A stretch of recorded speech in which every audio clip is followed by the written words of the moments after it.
नमस्कार, स्वागत है आपका सिटी पोस्ट लाइव में। और मेरे साथ वो शख्सियत है जिन्होंने दिल्ली में पूर्वांचल शब्द का या यूं कहे पूर्वांचल स्वाभिमान का नींव रखा। जी आज आप देख रहे होंगे मेरे साथ बगल में मेरे महाबल मिश्रा जी हैं। सर, सबसे पहले सिटी पोस्ट लाइव की तरफ से आपको बहुत बहुत शुभकामनाएं छठ की। धन्यवाद। महाबल जी, क्या मांगा आपने छठ मैया से इस बार? छठ मैया के चरणों में सर झुका के प्रणाम करते हैं। परिवार में, समाज में और घर में सुख समृद्धि हो, उन्नति हो और सौहार्द वातावरण बने, ये हम मांग करते हैं। माँ के चरणों में सर झुका के प्रणाम करते हैं जो दोनों सरकार के सबूती दे, जो पूर्वांचल का हित का रक्षा करे, पूर्वांचल के हित की रक्षा करेगा वो बर्दाश्त नहीं होगी। और छठ की छुट्टी सार्वजनिक हो, जनरल हॉलीडे की ये मांग करता हूँ। देखिए, एक लंबा अनुभव रहा है आपका, एक राजनीतिक तौर पर भी और व्यक्तिगत तौर पर भी, दिल्ली में एक पूर्वांचल के नेता के तौर पे और एक पॉलिटिकल फिगर के तौर पे।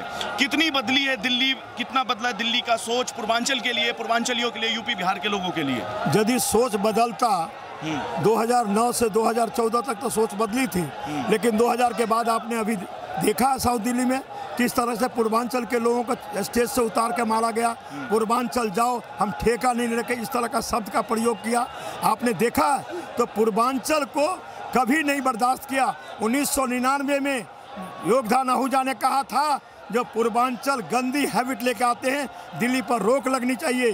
2004 में विजय जौली ने केस किया था जो पूर्वांचल के बच्चे को दिल्ली में एडमिशन नहीं होना चाहिए।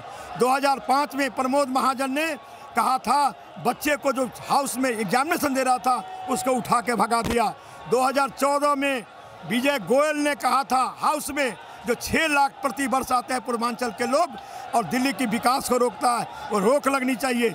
जिनकी सोच हमेशा पूर्वांचल विरोधी है वो पार्टी आज कहता है दिल्ली में हम पूर्वांचल समर्थक हैं और साबित कर दिया जो पूर्वांचल समर्थक नहीं है। आज साउथ दिल्ली में जाके रमेश बिदरी ने पूर्वांचल के कैसे बर्ताव किया है वो आपके सामने है। मुख में राम बगल में छुरी, जब पुरुषोत्तम राम का नहीं हुआ वो हम पूर्वांचल का क्या हो सकता है। भाजपा और दूसरी पार्टियां ऐसा आरोप लगाती है कि कांग्रेस पूर्वांचलों का ख्याल नहीं रखती है, क्या कहेंगे इस पर आप? पूर्वांचल का ख्याल नहीं रखता कांग्रेस तो 6 बार मुझे टिकट दिया है, क्यों नहीं ख्याल रखा?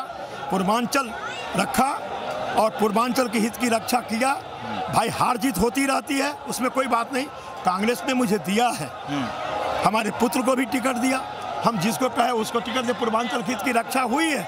लेकिन हमारी जनता ही उसको समझ नहीं पाया जो क्या करना चाहिए। जब तक जनता, हमारे पूर्वांचल के जनता में स्वाभिमान की रक्षा का ज्ञान नहीं होगा तब तक ये समाज जग नहीं सकता, और जब तक स्वाभिमान की ज्ञान होगा तब कोई आगे डरेगा। पूर्वांचलियों की बहुत लड़ाई लड़ी आपने, लेकिन जिस तरीके से 2014 का चुनाव परिणाम आपके फेवर में नहीं रहा, कहीं ना कहीं टीस है कि समाज ने आपको समझा नहीं, या जो लड़ाई आपने लड़ी उसका रिजल्ट आपको मिला नहीं? कोई टीस नहीं, बीत गया सो बीत गया। हम तो कहते हैं आगे भी लड़ते रहेंगे, अभी भी यहाँ लड़ाई हम तो अभी भी लड़े हैं। अरे 2014 में हम हार गया था विजय गोयल के अगेंस्ट में, हमने शिवजीत सिंह के, हम सब लड़ाई लड़े हैं 2014 में हारने के बाद। अभी देखिए, अभी भाजपा के अंदर की लड़ाई थी और हमने भाजपा के दफ्तर पर प्रदर्शन किया, तो हमने पूर्वांचल की लड़ाई को छोड़ा कहाँ? पूर्वांचल की लड़ाई यदि नहीं होता तो ये छठ घाट पर नहीं मनता, छत पर ही मनता रहता। पूर्वांचल की लड़ाई हमने लड़ा है।